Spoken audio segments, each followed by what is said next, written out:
Mabengo Tabamiruka mukulu abuuzibwa yasembayo okuwagulwa akaba. Kaakati naawo ne waddako Mpiima Kiyuuni. Mpiima Kiyuuni oyo nga ye kijje ow'ekkumi mu bakijje abazze babaawo mu kika ky'empeewo. Kaakano nno Mpiima Kiyuuni bwe yafa ku mulembe gwa Mwanga Siranka kya Kibuuka n'asikira Kiyuuni Mpiima.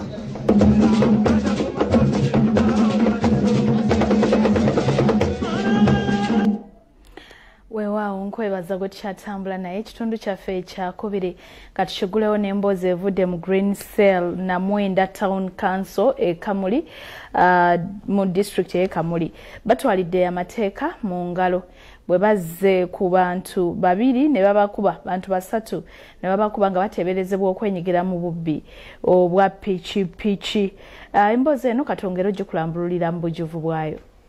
Bino bibaddewo mu kiro ekikeeseza olwaleero mu Green Cell Namwenda mu Kamuli nga kiddiridde abatuuze okufuna amawulire nga bwe waliwo abampemba babbye pikipiki e Buyende nga boolekera kitundu kyabwe. Kitegeerekese nti ababbi bano babadde bataano nga kuliko n'omukazi omwera nti babadde n'emmundu era nga babasanze mu kikomero ekimu mwe babadde bapangisa nga basoose kuba amasasi agatiisizza abantu abamu ne badduka kyokka abalemeddeko basobodde okukwatako basatu ne babakuba okutuusa lwe babase. Babeire ng'omwo obwire bwana bali obo bali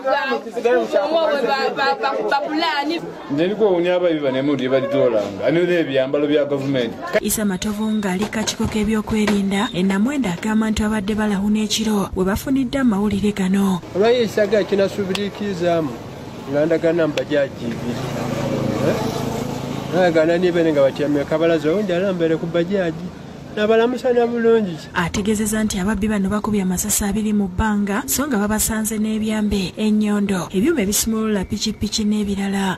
Ng'omukazi maze omukwantireeta ebintu ebiri mu nnomba byonna byonna yasuulira ono kuba ibe ekiveera ye bagema ekiveera yakuba amasasi awo namwera namwevumba. Tusa Florence nannyini nnyumba ababbi bano kwe babadde agamba nti byabaddewo kusanga 8 era nti yagenze okutuuka ebweru nga bamaze okutta babiri ku bano. Bwe n'atambula naida wale ku mukyanga akuba nti omwibi n'aseetaawo jira okwagaana ng'asooka wano bamwise. Ndali Sanon ssentebe w'ekyalo agamba nti ababbi bano babadde n'ebyokulwanyisa saako ebyambalo by'amagye n'asaba bannannyini mayumba okufaayo okumanya ebikwata ku bapangisa baabwe. Aboneke nti buli muntu aidda n'apangisa ennumba owuwe afweyo ino okumwandula kwerosi. Omwogezi wa poliisi mu Busoga ey'obukiikakkono Michael Kasada akakasizza nti bazudde emmundu emu, pikipiki 2, ennyondo n'ebirala ebikozesebwa mu butemu. Engoye z'amagye full set